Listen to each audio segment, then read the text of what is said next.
Good afternoon. We will reconvene our meeting today, October the 10th, 2017. We appreciate you coming to your Johnston County Public Schools Board of Education meeting.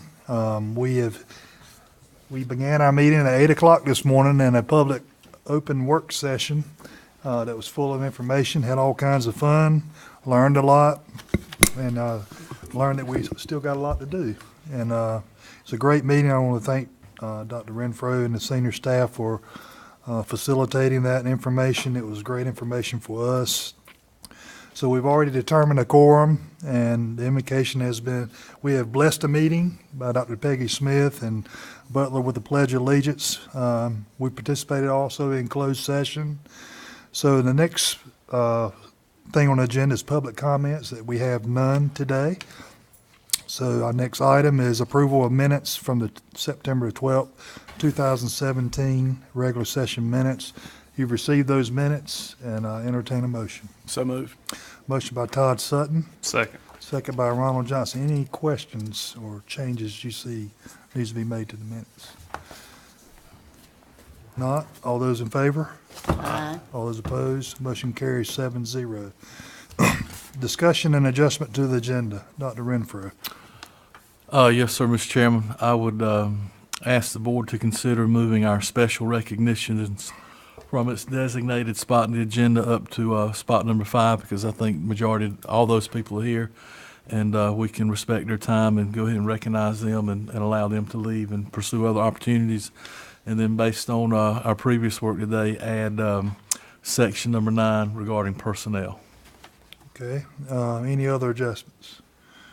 If not, the motion needs to be changed for special recognition to be moved to number 5, and personnel recommendation to be moved to number 9. Entertain a motion. So moved.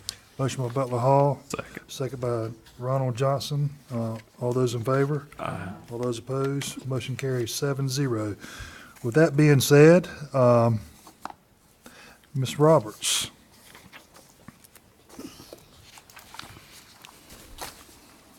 Good afternoon, Mr. Wooten, Ladies Vice Chair Johnson, Dr. Renfro, and members of the board. It always brings me great pleasure to introduce our Student Character Education Recognition honorees.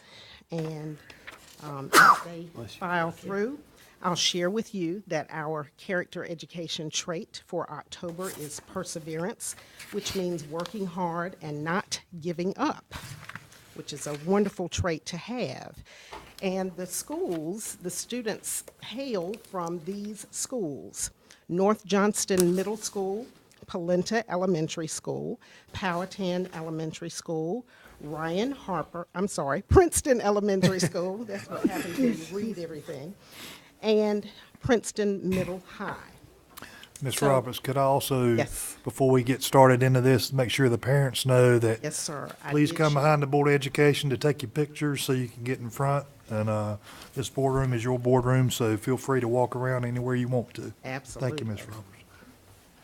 And our first student comes to us from North Johnston Middle School, Maximo Navarro, and if he will join me at the podium. Come on. We want everyone to see you, Maximo. So let me tell you a little bit about Maximo Navarro. His principal is Brian Johnson from North Johnston Middle School. His parents are Elena Calnaha, is that correct? And Candido Navarro, okay? Maximo has been nominated for North Johnston Middle School for perseverance. He came to the U.S. from Lithuania.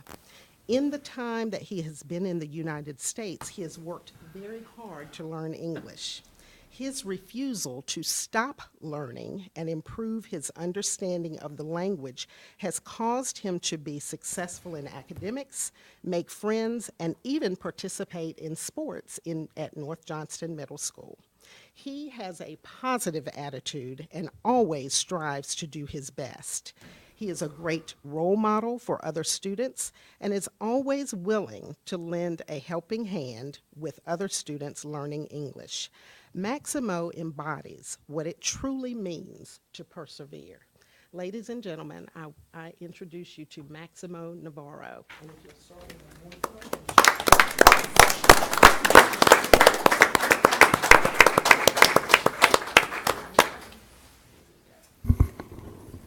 Congratulations, keep it up. Congratulations. Nice to meet you today. Keep up the good work. That's some big hands, man. Yes, you are. I like that name too, Maximo. That's a nice name. Congratulations, great job. Appreciate what you're doing. That is a big hand. Smiling back here. Welcome and best wishes for your future. Good job, man. Maximo, if you will accept this small token of our appreciation for your perseverance, and we wish you always the best. Great job.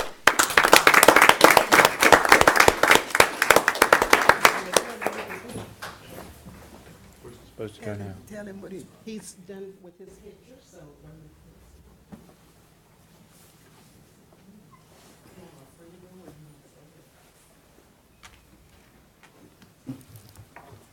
Our next student comes to us from Polenta Elementary School. Her principal is, the principal is Christina Benson. The student is fifth grader Miguel Chavez Estrada. All right, I didn't have to ask you. Let me tell you a little bit about Miguel. Miguel never gives up. Even when something gets difficult, he finds a way to push through the obstacle. Miguel comes up with strategies on his own to help him succeed with a given task. He is patient and is willing to try and try again if he did not succeed the first time. Miguel always has a positive attitude and shows growth mindset when attempting any challenge. He is willing to put in the extra work needed to be successful and is an example to his peers. Miguel is the best example of perseverance at Polenta Elementary. Ladies and gentlemen, Miguel Chavez Estrada.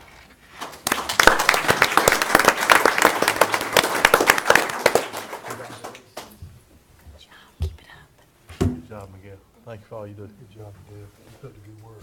great job. Keep the good work. Good job, buddy. What's 10? What's 10? Oh, that's for that. Oh, okay, pal. Good job. Congratulations. Congratulations. Good job, bud. Yes, sir. Miguel, please accept this as a small token of our appreciation and congratulations. You're very welcome.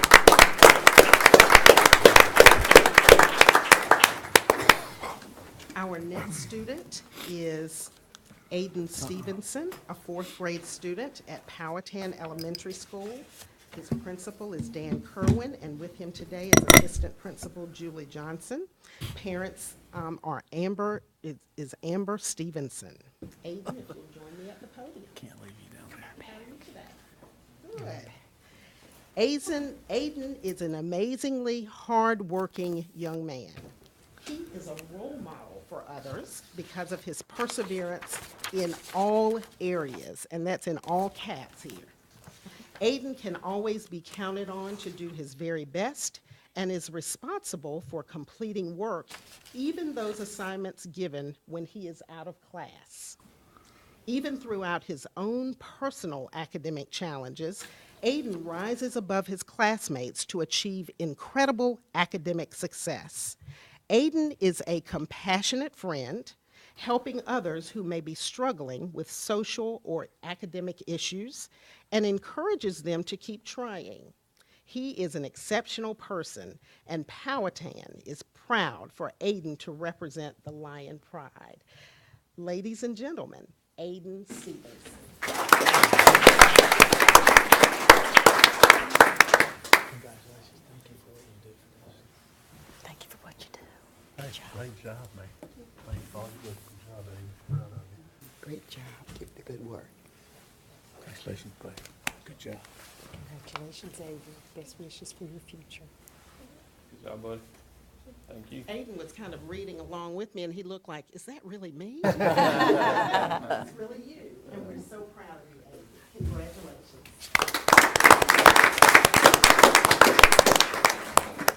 Our next student is fifth grader Ryan Harper from Princeton Elementary School. And the principal is Rhonda Ward. The parents are Wanda and Kenneth Harper. Ryan Harper? Hello, Ryan. How are you? Good to see you. Let me tell you a little bit about Ryan. Ryan and his family were severely affected by Hurricane Matthew in October of 2016. Their home was completely destroyed by floodwaters. At this point in time, the family is still living in FEMA-provided temporary housing. Ryan still, with all of this turmoil in his life, comes to school every day with a smile and a positive attitude. He continues to persevere by working collaboratively with his classmates and teachers to complete assignments. Princeton Elementary School is extremely proud of Ryan. Ladies and gentlemen, Ryan Harper.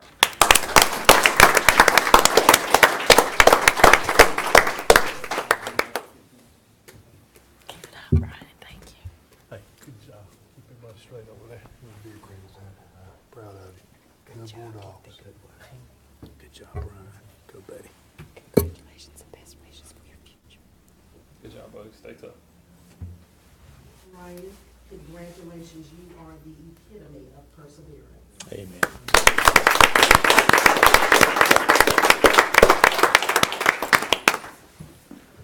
And lastly, but not least, Miss Destiny Spears will join me at the podium.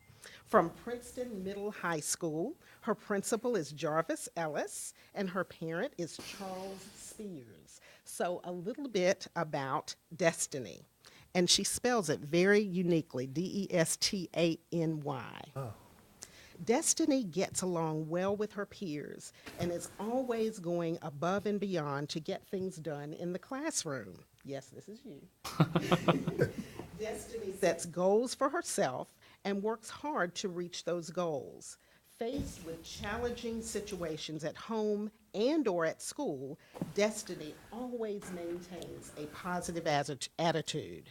When faced with a difficult task, she puts forth extra effort in order to do her best.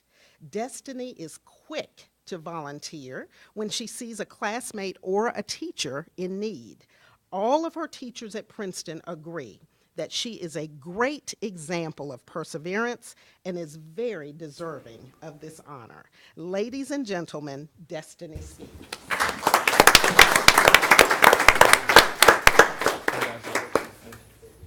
Great job, Destiny. Keep it up. Great job. Thanks for doing all you do. Proud of you, Destiny. Good job, lady. Keep up the good work. Congratulations. Best wishes for your future. Good job. Great job, Destiny. We are very proud of you and congratulations.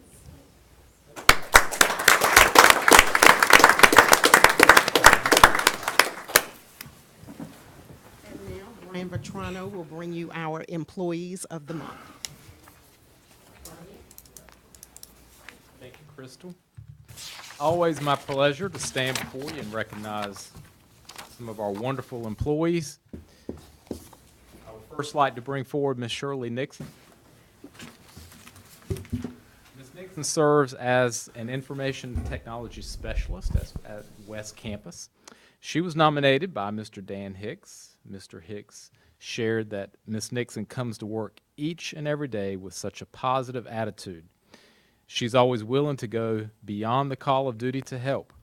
Her willingness to reach out to other departments and help is commendable.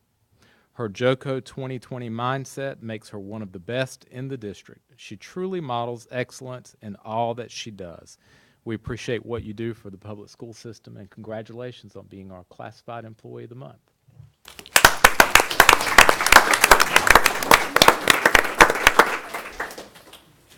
Congratulations and thank you. Congratulations. Thank you so much for what you do. Appreciate everything you do. Proud of you. Yeah, appreciate that. Thank you, girl. Congratulations. Great job. Keep the good work. You represent everybody. Congratulations. Proud of you. Thank you so much.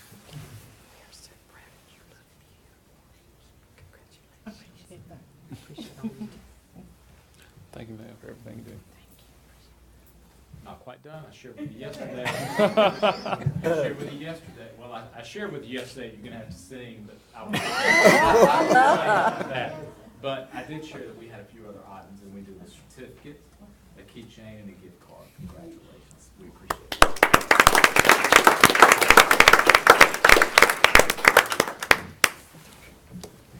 Our certified employee for the month of October, Mr. Cole Yarborough, no stranger to this group. Mr. Yarborough, as you know, serves as the principal at Glendale Kinley Elementary. He was nominated by his assistant principal, Ms. Kelly Holland. Ms. Holland had a lot to share. I do want to take a moment with you and let you know that the principal always is aware when we are coming with the balloons and letter to recognize an employee. And so he met us in the office, and he was a little concerned that we just showed up. And so I said, well, can you take a little walk with us? We need to recognize our employee of the month. So we took about 2 steps and stopped, and we congratulated him. So, but next time if we come out, you will be notified, but we couldn't make you aware of this one. So if you'll give us a pass. Ms. Holland had lots of things to say, but I'll read a few of them to you. There are many amazing individuals that work hard each day to move Johnston County Public Schools from good to great. Through his passion, focus on teamwork and relationships, and innovative approach, Mr. Yarborough has brought our school together. In just a short amount of time, teachers have become risk takers and are willing to think about new ways of reaching our students. His impact was felt immediately by all employees. As a staff, we recognize how lucky we are to grow and learn with him. Each and every day, Mr. Yarborough goes above and beyond to move Johnston County Public Schools from good to great. Congratulations on being our Certified Employee of the Month, and we appreciate what you do.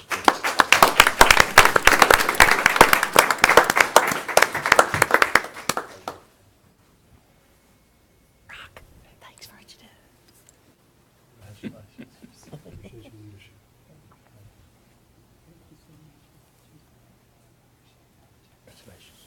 Hearing good things. Thank you, Cole. We appreciate you. Thank you for what you do. Thanks, man. Appreciate it, man. And a few items That's for you as good. well. Yeah, man. Thank you.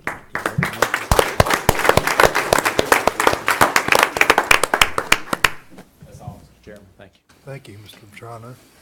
Mr. Chairman, if you and Lady Vice Chair would stand, I have a presentation for you. North Carolina School Board Association awards the Gold Bell Award to boards of education where each member earns at least 12 hours of professional development or training during the calendar school year. So at our most recent District 3 meeting, representatives were there and brought back this citation for outstanding work from the Johnston County Public School Board of Education in staying up to date, current, and abreast of trends in professional development in the North Carolina School Board Association. So I present this to both of you today and say thank you for what our entire Board of Education does, your transparency, your selflessness, but most importantly, your concern for 36,000 students in the Johnston County Public Schools. Thank you all for all you do. We could not do what we do each and every day without your guidance, wisdom, and leadership. Thank you. Thank you, Doctor.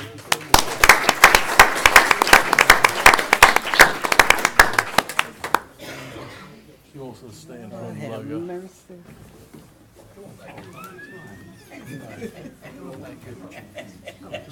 Y'all, I hold this while you all do the hugging, okay? That looks beautiful.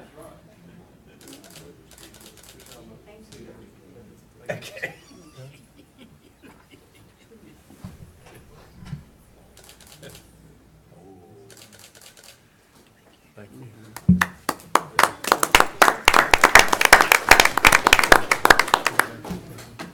We'll pause at this time, and those that you would like to leave, feel free to leave at this time. If you want to mosey on out, you can. If you want to stay, that would be great. We can put you to work. Thank you for coming.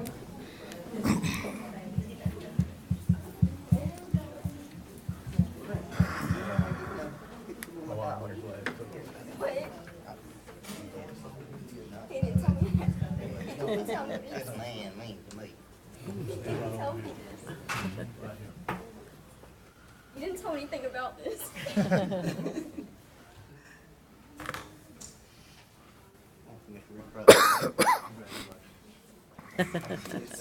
She is. Told me nothing about that. She was just outdone, wasn't she? She's precious.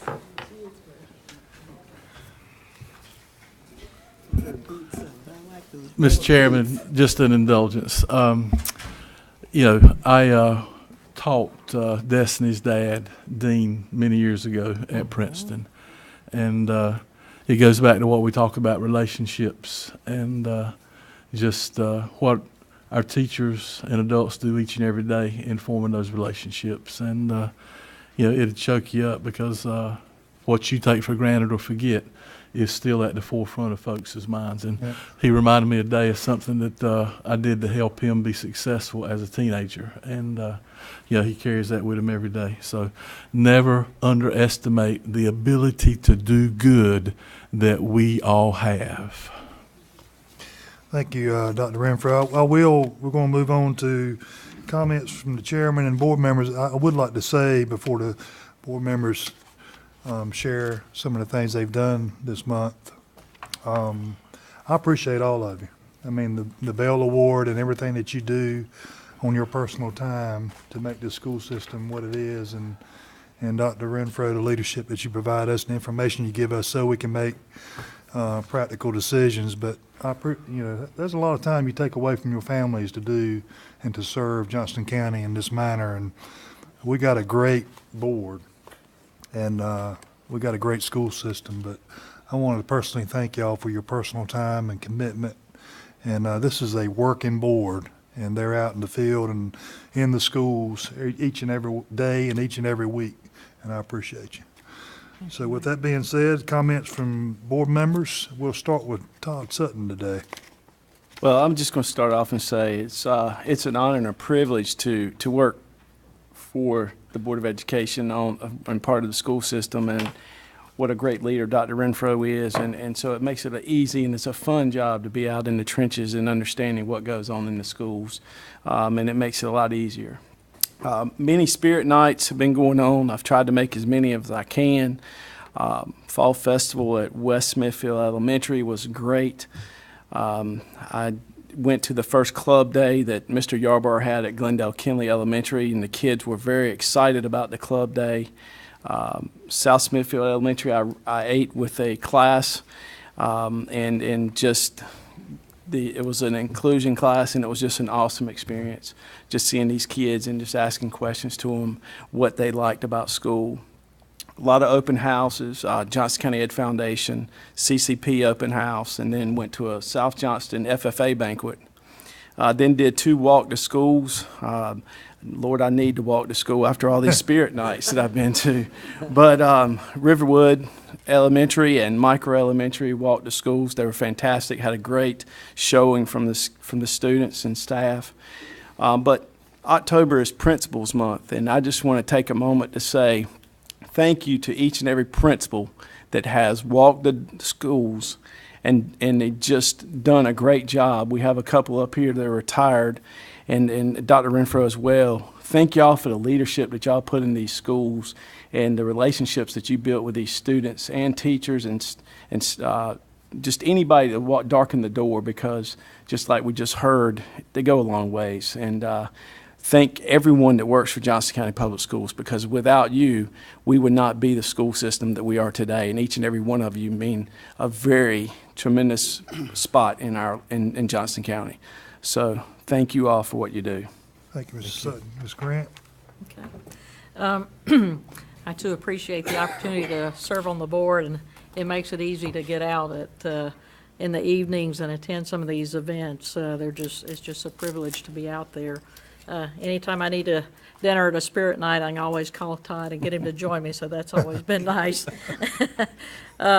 Homecoming games, lots of those happening. That's been neat to attend. Fall Festival at Pine Level.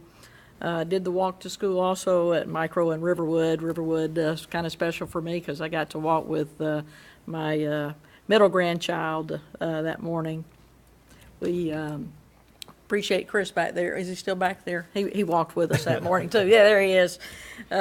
Also did the Ed Foundation Open House and the FFA alumni dinner, which was really nice, and they got to sign an endowment for $25,000, which was really cool to see them be able to raise that kind of money. Dr. Smith and I went to the District School Board Association meeting and were able to receive the award for the group. Appreciate everybody's effort in doing that, so we could do that. Also, we got to get a start on some more training while we were there, and so that was pretty neat. But looking forward to doing more, and as Todd said, we certainly appreciate the great principals and assistant principals that we have out there and all the hard work that they're doing. Thank you, Ms. Grant. Vice Chair Johnston. Yes, thank you so much. I just want to mention the fact that I appreciate the plaque that we got, or the certificate that we got from the School Board Association. That's why attending those meetings, the training workshops, I've been doing it for 19 years. And when I added up my hours, I've got close to 600. Wow. And so it's so important that we go there. And a lot of the things that you learn at those meetings, it's almost, when you come to the board meeting, our regular board meetings, you get some of that also. You know what they're talking about, and you're sort of ahead of the game. So I thank everybody for doing that, for the 12 hours you spent with the School Board Association. And also, I'd like to commend the superintendent and his staff, his cabinet, for the training we had today. And that was outstanding training. That was well needed. And it's something that we need to continue every year, and also making sure that our board attorney is available to do his part, but also our own staff, that they have the capability, they have the knowledge and the skills to share and to do all the in-depth research on these items and bring them to us, and that we can better understand what is going on. And therefore, we feel so much good, we buy into it. Yes, ma'am. And so that helps a great deal. So thank you for that. Thank you. Vice Chair Johnson. Butler Hall. Briefly, Mr. Chairman, I would just like to say how much I enjoyed the session this morning. It amazes me at the leadership that we have in our school system, the superintendent's senior team, and all the way down, the things that they do, the hard work that goes into their day to make our school system one of the very best. And of course, the end result is finding and using the best ways to help our children be successful in the classroom. So I certainly appreciate them and all the tremendously long hours that people don't even begin to understand or realize that they put in, and what it means to children throughout this county. Thank you. Thank you, Mr. Hall. Dr. Smith. Thank you, Mr. Chairman. I too echo the appreciation for our retreat this morning and the cabinet, all the work that went into that, and Dr. Renfro and all of you for your leadership. I've been going to each of the websites, and I have just been amazed at all of the JOCO 2020 initiatives that are being celebrated. It is amazing to see children engaged in personalized 21st century. I mean, it's amazing. Shout out to all the schools administrators during the storm a couple of weeks ago, especially Kenneth Bennett, who brought people into the building to keep them safe. And that doesn't get a lot of press, but that is a great leadership when you're concerned about others and you bring them in off the street to maintain their safety. Like Teresa and Todd, we've been to a lot of events. Football games have certainly been exciting. We've had a lot to cheer about. Also, Mr. Sutton is the president of the Ed Foundation, we awarded almost every grant that was submitted this term. It's an amazing contribution to helping teachers get their needs met. And the exhibition was just phenomenal when they came to the facility services and displayed their grants. We've already mentioned the certificate from the School Boards Association. And while we were there, I've been in 11 different school systems in schools over the last month. I cannot tell you how our custodians shine. You can eat off the floors here, and in some schools, I dare not go to the bathroom in their schools. That's the difference in the staff that we have here and the staff that is across the state, and I'm just really appreciative. And I, too, want to shout out to the principals this month for principals. It's a hard job, but it's the best job I've ever had. And I know that those who walk the walk today are just as proud of the job they do, and we appreciate it. Thank you, sir. Thank you, Dr. Smith. Mr. Johnson. Thank you, Chairman. Again, to echo what some other folks said, I'm certainly grateful to be here on your Board of Education. I had the opportunity to visit a couple schools within the past month. Had a chance to make an unexpected stop at Princeton High School last week and talk with some of their staff and some of their students, and certainly a big congratulations to them for beating up on Union Friday night, taking that victory home. I also had the opportunity to teach 3 driving schools since we last met, and try and do everything we can to prevent some of the young drivers we have in Johnston County from getting in an automobile collision, and hopefully preparing to bring J.C. Good here on, I believe it's November 17th on a Friday to kick off the SAD conference. So certainly I'm excited about that. Changing gears a little bit, I want to say some thank yous. This year has been a very difficult one for me. As some of you may know, I've had some health issues, which has limited my ability to do a lot of things. There's been some days I've had some trouble walking, talking, hearing, seeing, things like that, and it's been a big challenge for me. I think I was at my worst during our convocation, so I certainly appreciate everyone. I'm not going to stop. I haven't stopped, and I'm committed to keep going for you guys, but I realize there's a lot of people, a lot of students counting on me in the school system, and I realize there's a lot of guys and girls at the PD counting on me too, so certainly not going to let them down. And I wish I could definitively say that there was a light at the end of the tunnel, but we're just kind of getting into it, trying to still figure it out. But certainly want to thank my family, friends, and coworkers for being there for me. It's been a very tough time. A couple people in this room have checked on me on several different occasions. Miss Roberts, Renfro, Dr. Renfro, you've done great, and even Mr. Lamb called to inquire on how I was doing, so that does mean a lot. Time is flying, and it's going by really fast for us. It seems like a year ago. It doesn't even really seem like a year ago. I was out there sitting in the crowd with you guys asking for a spot with some people on this panel. So it means a lot, but I'm thankful now more than ever to be up here, and I certainly do appreciate it. And great retreat today. I really enjoyed the opening exercise by Miss Gill, one of my favorite things about the retreat. Awesome. And I'd like to welcome South Smithfield and West Smithfield back. I believe Monday was their first day returning. Yes, sir. A lot of good things going on. Hope they enjoyed their break. But again, thank you to you all. Appreciate everything. Thank you, Mr. Johnson. Let's move on to advisory board appointments, starting with Teresa Grant. All right, let's see. Principal Carrie Evans has 2 new member appointments of 3 years each for Angela Fusco and Starla Nichols from Swift Creek Middle, terms to end June 2020, and Principal Jamie Stoke at Riverwood Middle, new member appointment of 3 years for Sarah Malian, term to end June 2020. Thank you, Ms. Grant. We'll let you, that serve as the motion for advisory board appointments, and the next one will be Todd Sutton.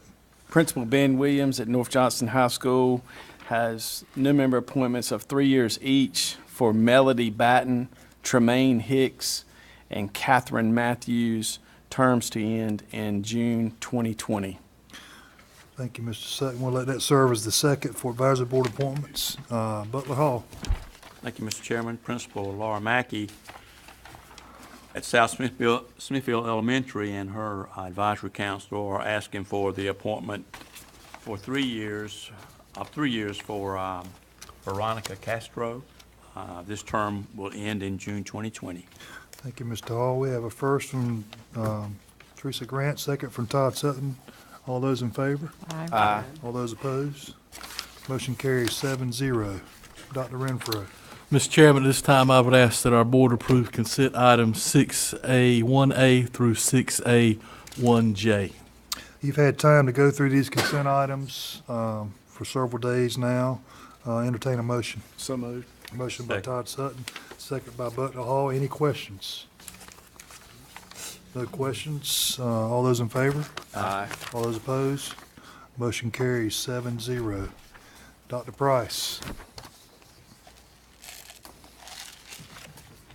Good evening, Mr. Board Chair, Madam Vice Chair, board members, and Mr. Jim Lawrence. Today I have 5 total items, 1 information item, and 4 action items. Exhibit item 6B1 is a presentation of our proposed AIG plan. You have a copy of the plan in your board packets. The state deemed the local AIG plan 2016 through 2019 as complete pending modifications. Originally approved by the Board of Education in June 2016, the timeline for state resubmission overlapped with several changes in the district. With the restructuring of roles and responsibilities, implementation of JOCO 2020 Phase 2, and the new district name, a complete revision to the local AIG plan was done to reflect these changes. Our department is seeking approval by the local Board of Education of the AIG plan for submission to the State Department of Public Instruction for review. At this time, I would like Stephanie Leonard, Executive Director of Advanced Learning, to present a few of the highlights of the plan.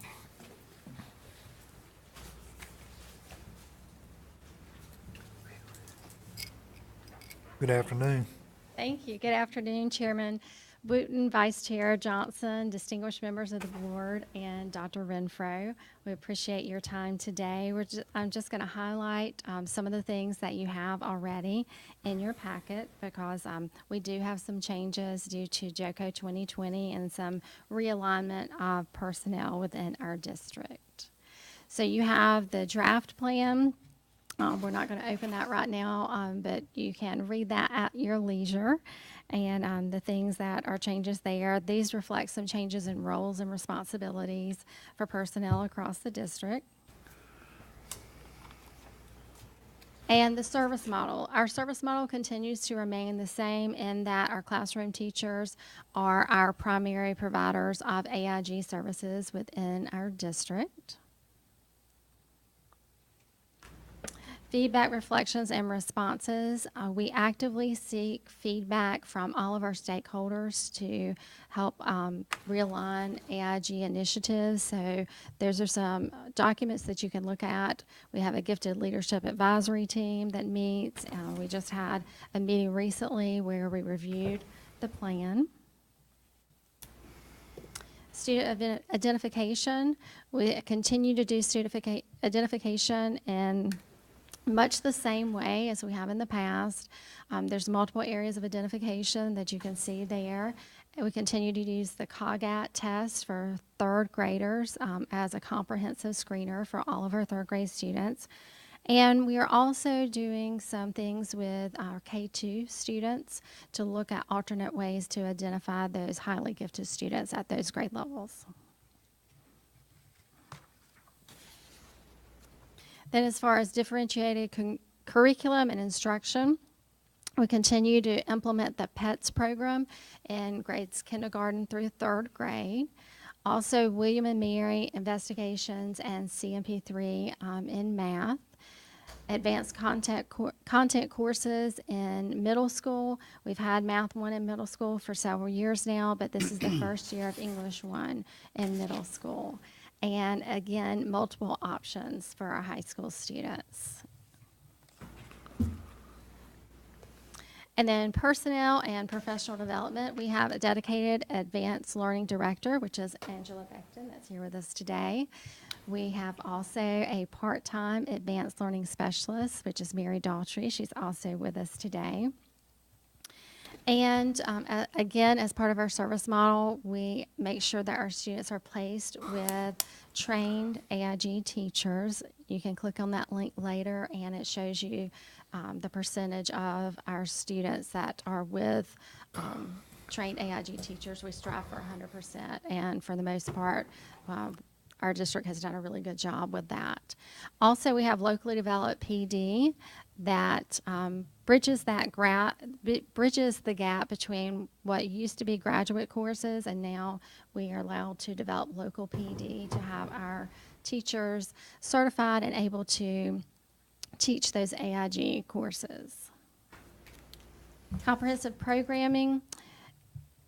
So we have matrices in middle school that help place our students into some of those higher level courses.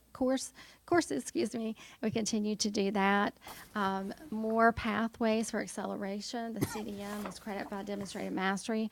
We are expanding those offerings this year for middle school and high school courses where students can go through credit by demonstrated mastery. We're expanding some of the academic competitions and continuing ones we've done in the past. And then other advanced opportunities will continue, like Governor's School and Duke Tip. Partnerships and accountability. We continue gifted leadership advisory councils meetings, and we have feedback from those members. Also, fidelity checks for credentials, learning environments, and rights within the schools. So we have now our model is moving towards we have the schools completing those fidelity checks and making sure that all those things are in place, as well as stakeholder responses from surveys. And the last thing here, Dr. Price mentioned that we had some changes in our plan that we submit to Department of Public Instruction. And when we had the plan submitted last time, there were a couple of things that they highlighted in areas for growth. So this slide details those areas for growth, researching alternative methods of identification for gifted students, providing some different curriculum materials for AIG students and for nurturing students. Our personnel, that model has changed. And along with that, when our teachers are doing the professional development for AIG, Department of Public Instruction has now given an option where there's a gifted practice. So if teachers choose to go that route and take that practice, then they are welcome to do that. Programming, again, with the matrices that we have expanded at the middle school level. Partnerships, intentional partnering with our parents in the services. And our accountability, monitoring growth with our students, and evaluating the gifted funds and how those are used in our district. Questions at this time? This is an action item, correct? You've had the information, had a chance to review it. Entertain a motion. So moved. Motion by Ronald Johnston, Second. second by Dr. Peggy Smith. Any other questions? All those in favor? All those opposed? Motion carries 7-0. Thanks for your time. Appreciate it. Exhibit item 6B2 details the legislative requirements for the school improvement process of any low-performing school. This is also an action item. General Statute 115C 105.37 requires that the superintendent shall proceed under this statute when looking at our school improvement and central support for low-performing schools. Within 30 days of the initial identification of a school as low-performing by the state board, the superintendent shall submit to the local board of education a preliminary plan for improving both of the school performance grade and school growth score, including how the superintendent and other central office administrators will work with the school and monitor the school's progress. The board has been provided access to the preliminary plans for Tier 2 schools. Prior to the October board meeting, stakeholders were given the opportunity to submit feedback on the preliminary Tier 2 plans, and I gave each of you a copy of that compilation of the stakeholder feedback. The Department of Program Evaluation and School Improvement proposes the Tier 2 preliminary plans be approved. All plans are posted on individual school websites and are public information items.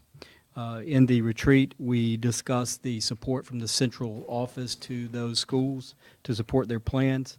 Additionally, or upon completion per general statute, the department proposes the school board move to approve, modify, or reject the plans. Pending board approval, the district will need to submit the plans to the state. The desired date for submission is Friday, October 13th, and this is an action item. You've heard the information, had time to read it on your own, the school improvement plans for Tier 2 schools. Entertain a motion. So move. Motion by Todd Sutton, second by Vice Chair Johnston. Any questions? If no questions, all those in favor? Aye. All those opposed? Motion carries 7-0. Exhibit item 6B3, the school improvement plans for Swift Creek and the Innovation Academy are presented for your review and vote of approval. These plans are in your board packets as well. In 2015, in an effort to refine the district and school improvement planning processes of Johnston County Public Schools, the Program Evaluation Department proposed an emphasis be placed on establishing a unified foundational understanding regarding the why of school improvement, and most importantly, how it has a direct impact on the students of Johnston County Schools. The 2015 proposal offered objectives which detailed numerous forms of support to promote consistency and accountability in the school improvement process. I think Jenna McKeel did a great job during the retreat of explaining that transition. As processes continued to transform, an informal improvement needs assessment was conducted to further refine the district and school improvement process. An updated proposal was drafted in the spring of 2017 to address the needs identified. This included an intentional alignment to Covey's 4 disciplines of execution.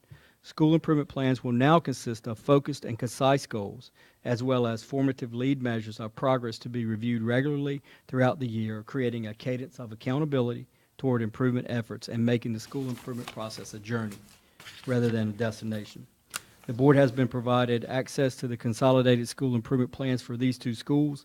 The Department of Program Evaluation and School Improvement proposes the Swift Creek Middle School and Innovation Academy School Improvement Plans be approved. All plans are posted on individual school websites and are public information items. This is an action item, Swift Creek and Innovation Academy School Improvement Plans. Entertain a motion. So moved. Motion by Ronald Johnson, Second, Mr. Chairman. second by Butler Hall. Any questions?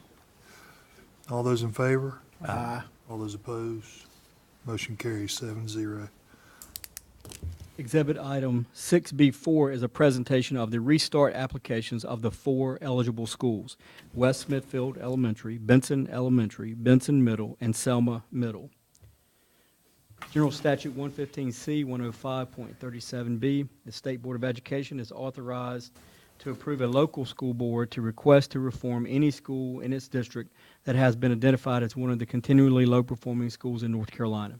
If the State Board of Education approves a local board's request to reform a school, the State Board may authorize the local Board of Education to adopt the restart model in accordance with the State Board of Education requirements.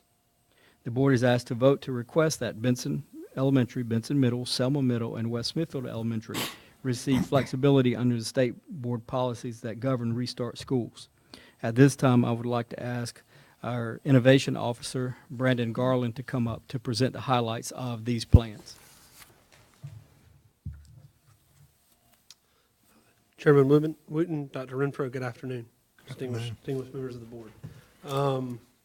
As Dr. Price was just speaking, and I'm the Innovation Officer, so I better be able to use this little bad boy. Just the background, he told you about the law. A few things just to remember that if you do choose to submit this to the board, like Cooper and like North Johnston, you are retaining, the people of Johnston County are retaining these schools. Charter-like flexibility does not mean they are becoming a public charter. They are the schools of Johnston County. The reason we're bringing these to you today, we're on an accelerated plan at this time. There has been a moratorium for several months on approval of restart schools. It is our understanding that the state board will be voting again in December on restart schools, and we are trying to provide these applications by their deadline of October. So we've accelerated this process quite a bit from last year. That being said, we will still do this with the degree of care and strategy that we did the programs last year. You will see that as we go quickly through these plans, there are some unique parts to them, but all these schools are writing their plans to align with their feeder pattern programs. They are very general at this time because it is imperative that we have stakeholders weigh in on these options.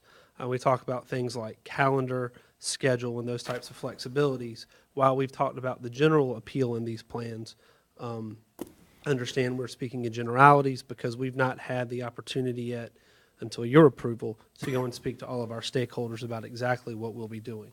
But as we kind of flip through, you'll see that West Smithfield has discussed expanding AVID in a K-5 program. And that principal will be speaking to you in December and January about how she would like to do that, looking at changing their modified calendar as a requirement that you guys posted several months ago. Implementing dual language starting in kindergarten, and once again, looking at our staffing and recruiting process. That AVID program obviously aligns with what we have going on at Triple S. So she's looking at implementing it K-5. She's actually taking a trip with some school members to see a K-5 AVID school. And just some more details there.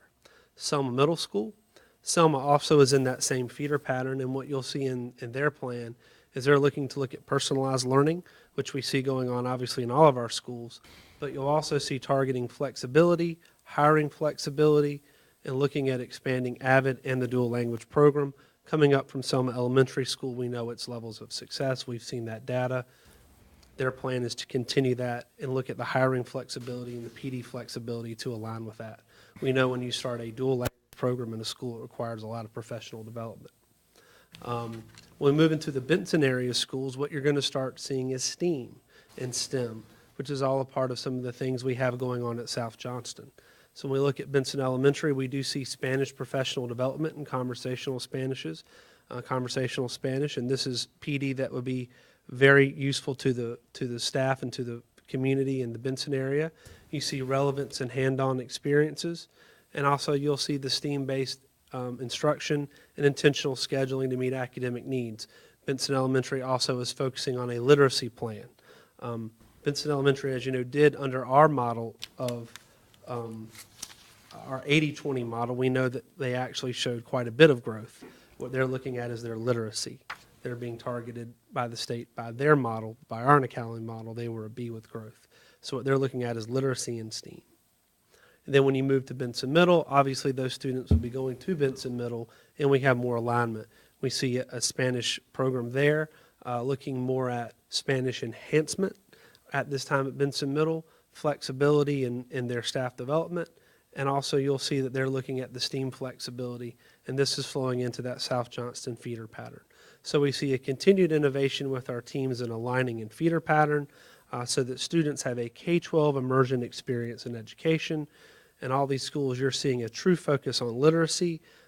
Cooper and North Johnston are certainly trailblazing those efforts. And those schools will be providing you a report in the coming months of what's going on. We actually moved them from this meeting to submit this plan to you.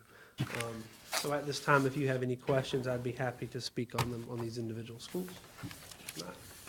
We're doing biannual evaluations, correct, on these restart programs? Per the request of the board, this summer we created a form and a format. So they were going to present, but we have asked that they wait because of this presentation, but also because we wanted to be able to collect enough data to give our stakeholders an idea of whether or not it's doing what we have asked for them to do.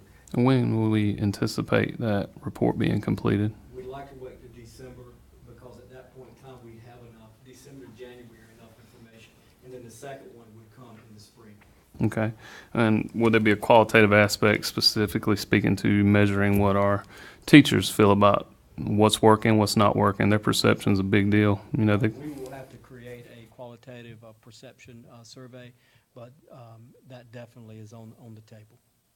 okay. You know, they're increasing their work hours, things of that nature. You know, it's a change in the game for them, and they're on the front line. I just want them to be on board with it because from working with police officers, firefighters, teachers, if they're not on board with it, it will not work. People on the ground. And was West Smithfield moving towards an AVID program? I hear you correctly, sir? Yes, sir. West Smithfield is investigating AVID. Okay. AVID is something that we've seen show great results in several of our schools. They would be our first elementary school to adopt it K-5. It has been very successful in other districts. It's been very successful in the state of Florida.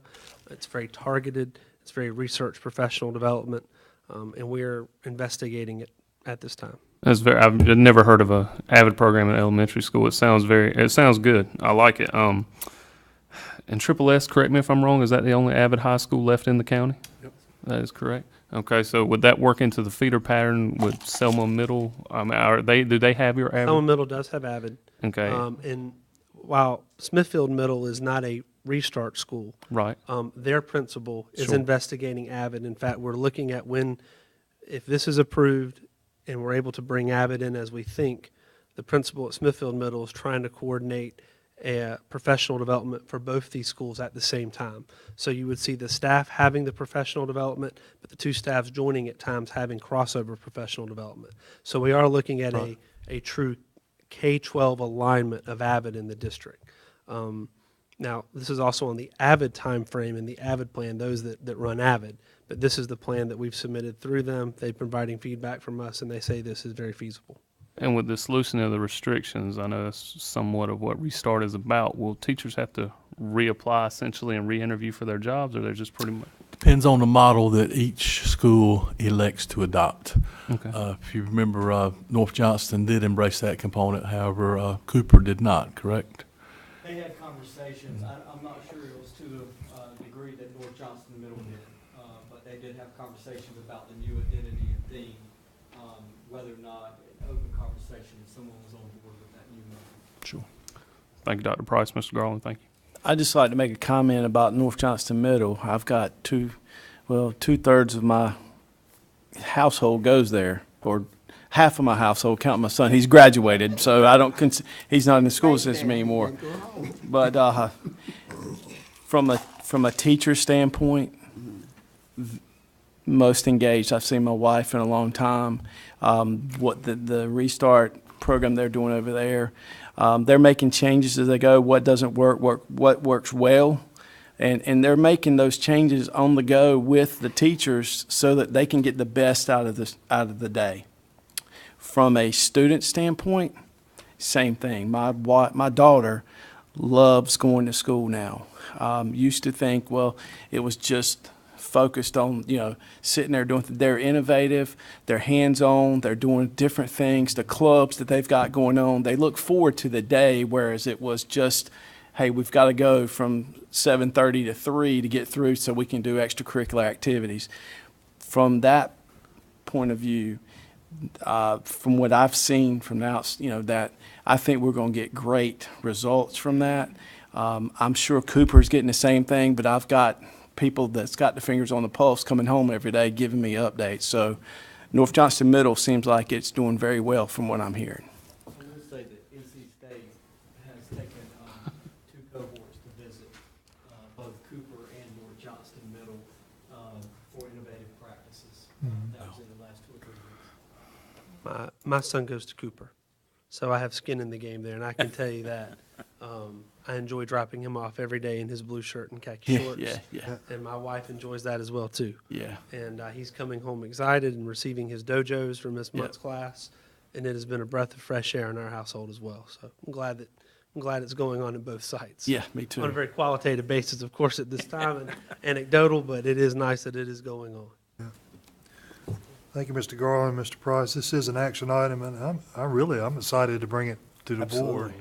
I'm glad it's been presented before us, the restart application for Benson Elementary, Benson Middle, West Smithfield Elementary, and Selma Middle, and I entertain a motion. So moved.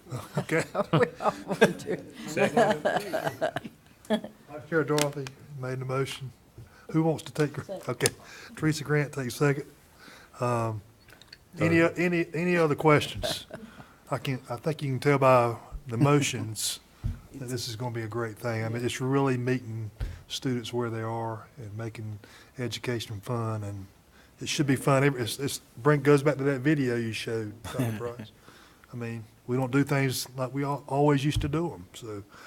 So, anyway, I'll get off my podium. All those in favor? Aye. All those opposed? Motion carries 7-0. Exhibit item 6B5 is an information item. Career and College Promise Funding Options is an information item that offers a few funding options that and monetary impacts to the school system. Surveying surrounding districts, Johnston County Public Schools is an anomaly when paying for student textbooks and fees for the Career and College Promise classes. Our district is one of a few districts in the state who pays the entire cost for students. The presentation contains a variety of funding options along with the pros and cons for each option. Additionally, the CCP program allows many students the opportunity to take college classes who otherwise will never have that chance. Once successful in a course, these students are much more likely to further their education after high school. As we continue to grow the participation in CCP, we will need to consider the funding options utilized in other districts. At this time, I would like to call Stephanie Leonard back to the podium to present to us these options as an information item, but I will follow up her presentation with some thoughts about possibilities. Hello again. So background on some of the calculations that were used for this presentation. The calculations are based on the projected 2,800 students for this school year. Projected cost for 17-18, and you all saw this in our last presentation, was the $681,280, and that includes textbooks, fees, and any codes that students are required for their classes. There's some free and reduced numbers in some of the calculations. Just to let you know how we got those free and reduced numbers, we looked at the free and reduced numbers for all of our different high schools and took the average of those. And then the average fee per student at JCC is $41.50. So that's the calculation that we used for the fees. So just a lot of different funding options here, and so you'll see the very first one is the one that we currently use, where our school system continues to pay for all the costs. So the savings is zero, and that's the cost you were presented last month. Pros on that is students have tremendous access to courses, which is wonderful. However, this is costly. The next option, students pay for their $41.50 student fee. That could be approximately $116,000. It could vary depending on student numbers. It could be a little lower than 100, a little higher than 100. But the pros and cons there are our school system costs go down somewhat, but we feel like this would limit the number of students that would have access to take these classes. The next option, students pay for books and fees, and our school system pays only for the books and fees for the free and reduced students. So using that model, that would cut out about $352,784, bringing the cost down to $328,496. Pro there, the cost goes down, but at the expense of many students not being able to take those classes due to the cost. The next option, students pay $100 per semester to take any classes, and that would save approximately $280,000, and that bringing the cost down to around $400,000. Again, costs would go down, but that would limit the number of students who are able to take classes. Next option, that the school system pays for books and fees, and students pay for their, the school system pays for books, and the students pay for their books and, their fees and their codes. That reduces by about $410,000 for the savings, and the cost is reduced to around $271,000. So in that model, our cost for the district goes down, but again, student numbers that have access to taking these classes goes down significantly. And the last option, which is much like the second option, if JCC agrees to waive the student fees of $41.50, that would be approximately somewhere around $100,000, $116,000 to a little under $100,000 savings.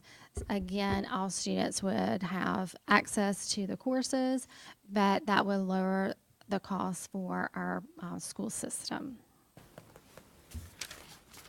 And this model, this slide you saw before, this was the research we did on different districts and their payment structures, where some districts have students pay for both their fees and for their textbooks, and some districts pay for both of those, and some districts have their fees waived by the community college. There are some current actions that we are taking right now to help reduce some of these costs. One of the things that we have done this year is all of the books that we have gotten, we have barcoded and we have put into our Destiny system.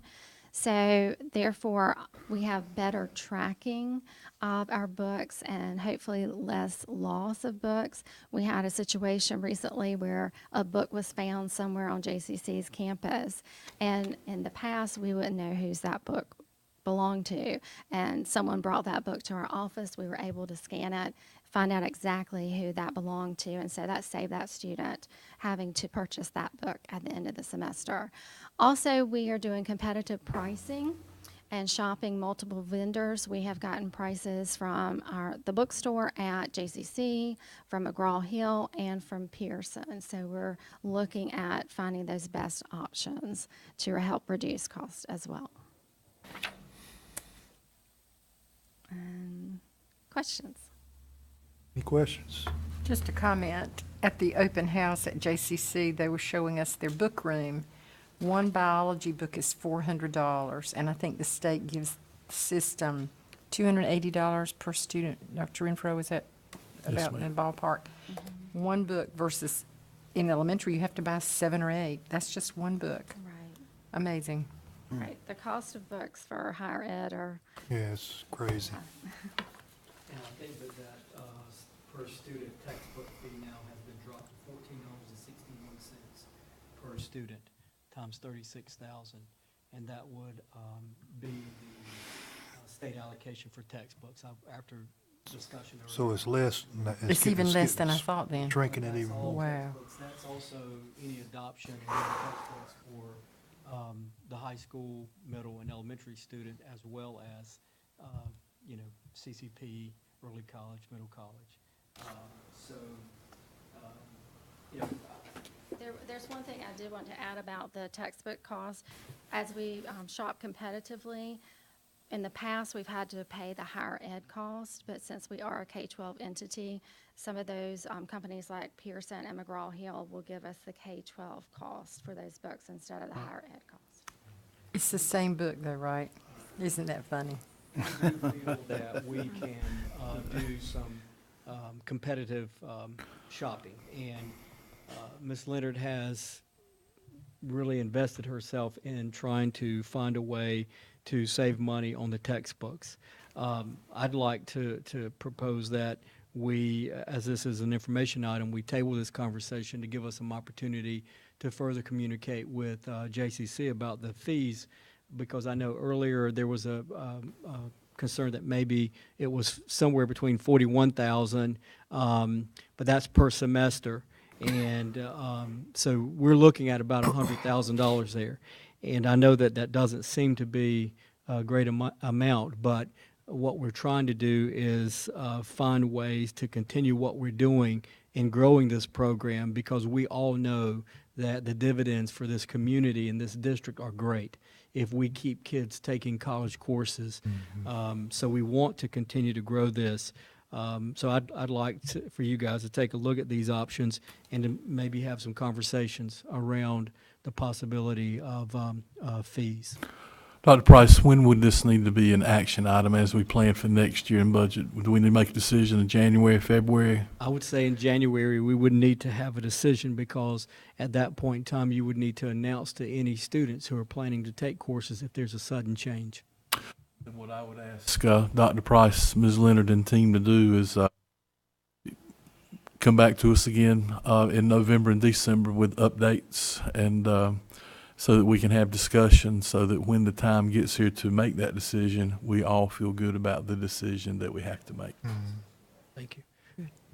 Thank you, Dr. Price. Thank you, Ms. I Leonard. have one question. Yes, sir. Hang on.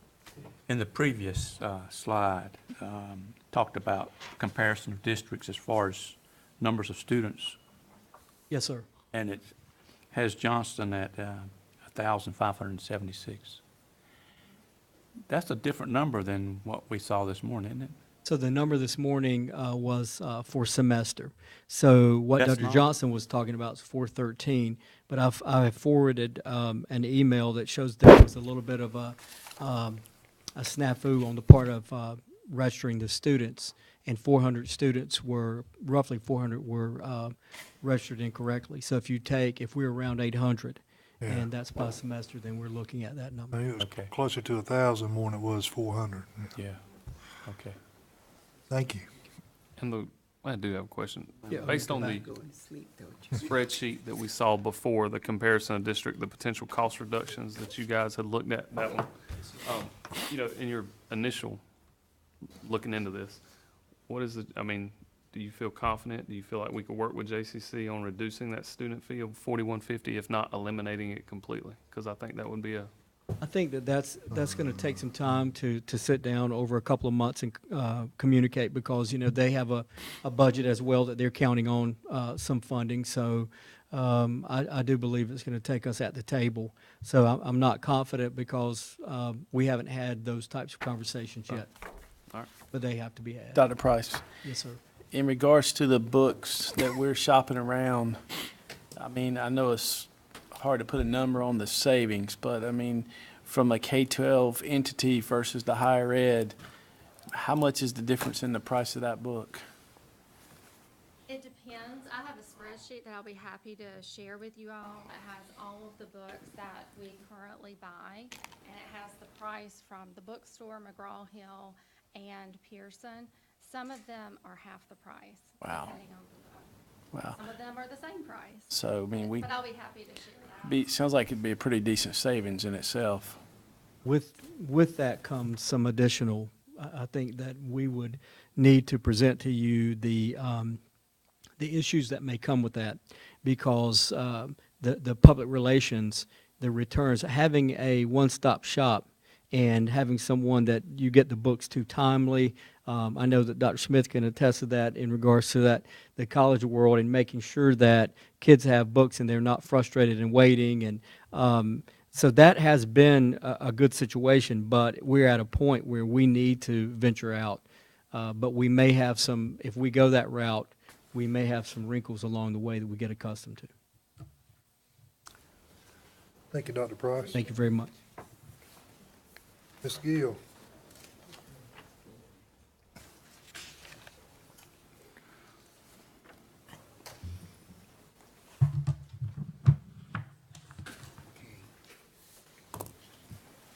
Good afternoon, Chairman Wooten, Lady Vice Chair, members of the board, and Dr. Renfro and Mr. Lawrence. I have 7 items today. 6 of those items are for approval. 1 is for information. The first item I'd like to bring is Board Exhibit 6C1, Policy 3100, School Day. Policy 3100 was amended in 2010. It's been amended to strike the language giving specific start times of no earlier than 7 and no later than 9. This amendment is considered due to the varying start and end times for our multiple types of schools and our service models. Upon the recommendation of the Policy Review Committee, Policy 3100 is recommended today for approval. I also might add that we do currently have a task force looking at our school day start times, looking at the opportunities of maybe changing some of those, whether it be middle school starting at a different time than high school or elementary. So they are currently researching that, and Mr. Vetrano is leading that task force. Good job, Mr. Vetrano. I'm excited to hear the outcome of that. Policy 3100, school day. It's an action item. You've had time to receive it. You heard Ms. Gill. Entertain a motion. So moved. Motion by Butler Hall, Second. second by Teresa Grant. Any questions?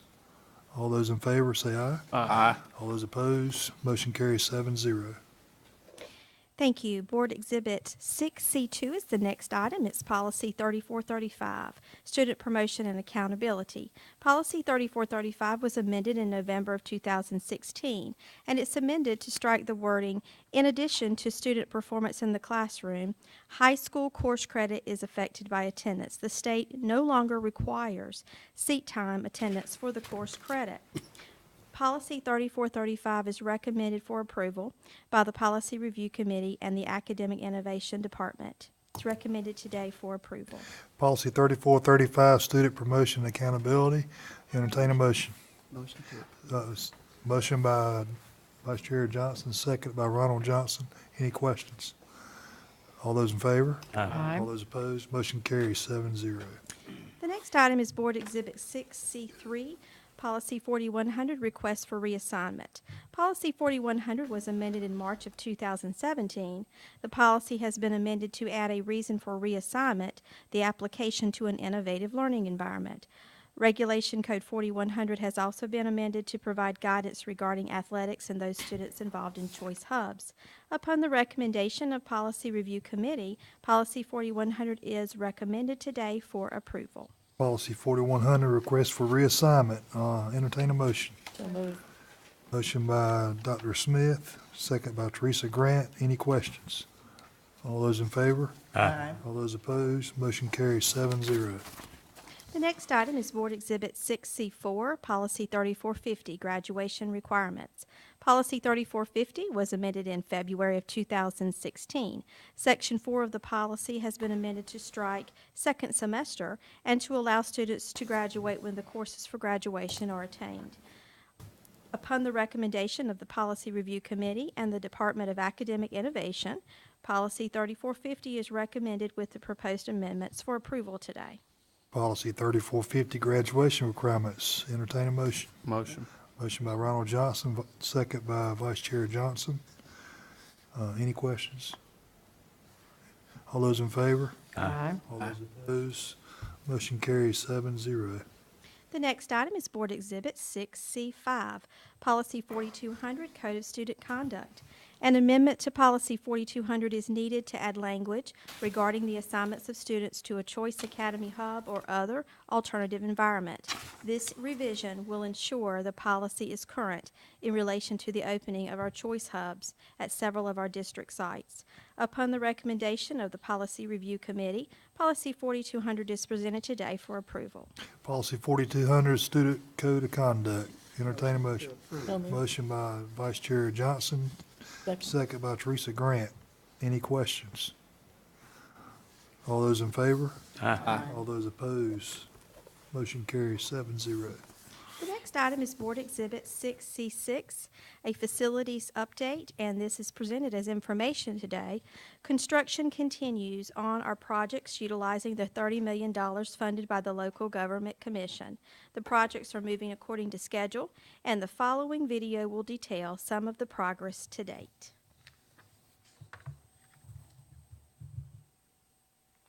Fall is in the air, crisp autumn weather. The leaves are changing colors, but most importantly, Spice Latte. no, nothing to do with lattes, Ms. Gill. Football, whether it's on Saturday afternoon at the college, but most importantly, Friday night football here in Johnston County. Notice in the background, workers busy on the new locker rooms and bathrooms here for our student athletes at Smithfield-Selma. Dr. Renfro, this is just one of the many construction projects that are underway currently for the students here in Johnston County Public Schools. We're very excited about the projects that are going on at Selma Middle School. We've got the chiller project that was completed over the summer where they've installed a new chiller and effectively working on the AC process. We have a ongoing roof expansion where it'll take 12 to 14 months. There's a process in which we will have the interior demolished in where the skylights are, have the skylights removed, and then the exterior roof put on top of that. So the removal of the skylights takes away that natural light that we so love, but the efficiency and the effectiveness of our HVAC and our electricity within the building is going to be so much greater after they complete the new roof. Viking pride is how we live our days. We live as Vikings. We are Selma Vikings. We strive to learn more, do more, and be more. So So we put a plan in place to exhibit Viking pride throughout our building.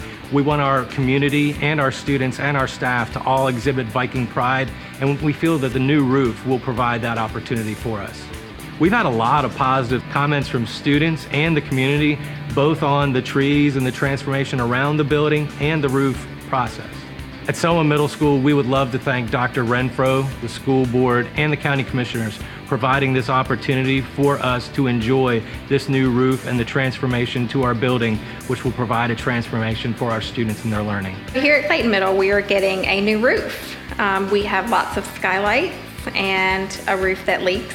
And so we were approved for a new roof, and they're taking all the skylights out and putting a pitched roof on the school. We have some leaks, some pretty serious leaks in our gym. And so if we have a heavy rain, we actually have to put out lots of trash cans to catch some of the rain, because it does get all over the floor, and we do have to mop up a significant amount of water. So it will protect that floor, and it will make sure that we can have events as planned and not have leaking from some of the ceiling, even in the classrooms, some of the light fixtures, the water comes in on some of the light fixtures during heavy rains, and we have to wipe up desks and things like that. But in meeting with the roofers and learning a whole lot about roofing, it sounds like the big monitors, which are skylights, are the most difficult part of this because they actually have to be removed. And then a temporary roof has to be put on, and then they're gonna put in a new ceiling grid on the interior, and then once that new ceiling grid is in, then they'll actually put the permanent roof on top. But it is about getting all these monitors off and then getting the different layers of our roof to match up so we have the pitched roof. Kids always need to be proud of where they go to school. And while we do our very best to take care of this building, and we try to make sure that the floors are shiny and beautiful, and we try to make sure that all the corners are clean and that our kids have a great school to go to, when the roof does leak, the kids know. And it does make them think that maybe they go to a school that's not as great as another one, or perhaps some of the new schools. So we want our students to feel just as good about their school as a new construction. And we know that that can have a real impact on student achievement. I do have to say that in coming to Johnston County and to Clayton in particular, that the community has really shown that it's one that really cares about the schools and the education of their kids. And by that community, it's the Clayton community, it's the Johnston County community. So I just really appreciate the leadership of Dr. Renfro and our school board and our county commissioners for all their support they give us, not only in our facilities, but in everything that we do. We're very excited at Triple S. We've got a lot of projects going on right now. Right now, our two big projects are our brand new roof that you can see behind me here, and also over on our football field, we have a new restroom and changing facility going up to support our athletes and our community when we have community events. Something you can't see that's going on right now is our HVAC system. We're getting an overhaul on the inside on our heat and air system, and they have just begun that project, and they're identifying lines. It's an exciting project that will really give us the comfort we need inside the building as we educate our students. Our new restroom and changing facility at Triple S will really help us. It will modernize the look on our football field and give our athletes a great place to change, and our visiting teams a great place also to be on the field and to change. And then it will certainly service our patrons while they're out for our events. And we have a lot of community events here at our field, and so we're excited about the opportunity to give them a nice facility to do that. I think a new roof on our building is going to be a community pride, because it is really going to make our building look much more modern than it looks today. And we have a great facility. We do a lot of great teaching and learning inside the building, but just the aesthetic look of a professional and modern building really will go a long way. It affects education in a positive way. You know, sometimes we have interruptions because of roof repairs, and we have loud noises on our roof, or we have wet ceiling tiles when we come in on a Monday after a long rainy weekend. So this new roof will really go a long way in keeping water on the outside of the building where it belongs, so that we can focus on instruction on the inside. We would really like to thank our superintendent, our Johnston County Public Schools Board of Education, and our Johnston County Board of Commissioners who are supporting us and helping us with our new roof that will help us clearly focus on instruction, reduce distractions in our building, and really make a difference as we proceed to educate our young people in the Smithville-Selma area. We hope you are just as excited as we are now that these projects are underway, but stay tuned for several projects that are under construction. Hey, in the Johnston County Public Schools, what happens during the day with teaching and learning is most important. But equally important is doing that in a safe and secure learning environment. We want to thank our Board of Education as well as our county commissioners for securing funding from the LGC to make all these construction projects and renovations come to life. Thank you all for all you do, and have a great day.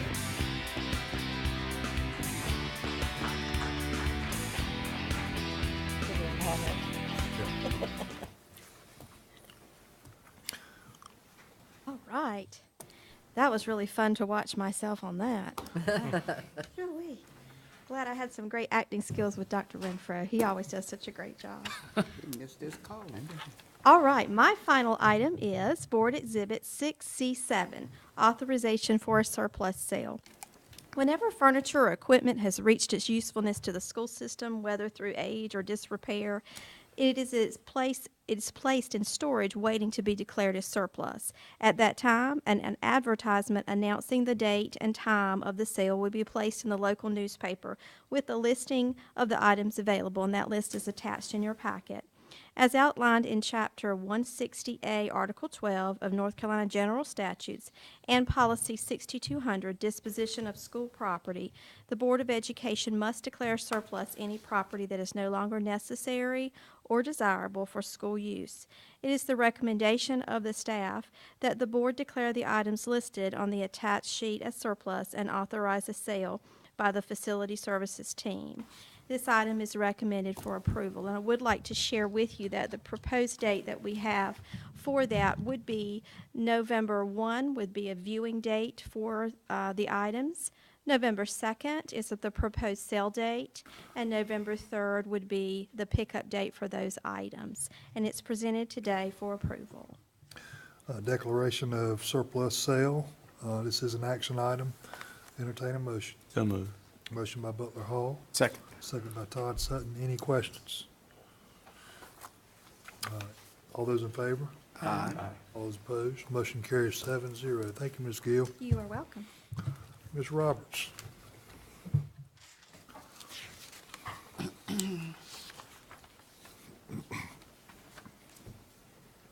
Very quickly, just wanted to bring your attention to our news coverage summary. Johnston County Public Schools really draws attention, particularly with our relationships, relevance, and innovative initiatives that we have here. Also, wanted to bring your, if I can go back to news coverage, I always like to just reiterate the fact that you can always keep up and abreast of all of the things that are going on in the district through our website, and you can subscribe to the superintendent's blog as well. So we'd love for you to subscribe. On Save the Date, just wanted to bring to your attention a couple of dates in particular. Right around the corner is Red Ribbon Week, October the 23rd through the 31st. And on October the 25th, as you know, you approved a partnership with Comwell Health. We will have a ribbon cutting at Forks Elementary on October the 25th at 11:30 a.m. So they will be providing lunch for the staff there and a reception, and we'll be inviting, you've been invited as well as others throughout the community. And our dedications of our new schools, the Innovation Academy at South Campus, as well as Swift Creek Middle School, both on October the 29th, one at 1:30, one at 4:30. So we'll be looking forward to seeing you there. And of course, our annual Veterans Day ceremony. So if you'll save the date for all of those and other items, we'd appreciate it. Thank you. Thank you, Ms. Roberts. I would like to say that in attending the Johnston County Planning Board meetings each month, the county continues to grow. We're blessed to live in a county that continues to grow, and I believe the education of our students is the economic engine for the growth of our county. So I am very excited about the meeting that we're preparing for February on when we get our data for school locations and the future of Johnston County schools and what we need to do to make sure our student-teacher ratio remains where it's a great learning environment. But keep your eyes on all the subdivisions that are being approved, because they will have a housetop on them very soon, and with housetop comes children. So we need to be in the growth pattern to be able to meet the growth of the growing subdivisions. Next board meeting is November the 14th, 2017, at 2 p.m. And look forward to that meeting. And our next item is personnel recommendation, Dr. Renfro. Yes, sir, Mr. Chairman. We took the name Dana Jernigan as a replacement for Kelly Johnston for the secondary curriculum instruction for our middle school and high school folks. And we just present that to the board to be approved in open session at this time. Entertaining motion. So moved. Motion by Butler Hall, Second. second by Dorothy Johnson. Any questions? All those in favor? Aye. All those opposed? Motion carries 7-0. Don't forget your little sheets as board members. Well, thank you, everybody, for who tuned into live streaming today. I don't know about y'all, but got several emails, texts, folks reaching out saying thank you for being transparent and sharing the good news of Johnston County Public Schools live and in action so that they can see what's going on even though they can't be here. So I don't know if they were doing it during work hours or not out there in the private sector, but if they were, we appreciate their positive comments. Only a couple naysayers out there, so overwhelmingly the majority of comments was very positive today. Thank you for everyone. Entertain a motion to adjourn. So move. Motion by Butler Hall, second by Todd Sutton. All those in favor? Aye. All those opposed? Motion carries 7-0.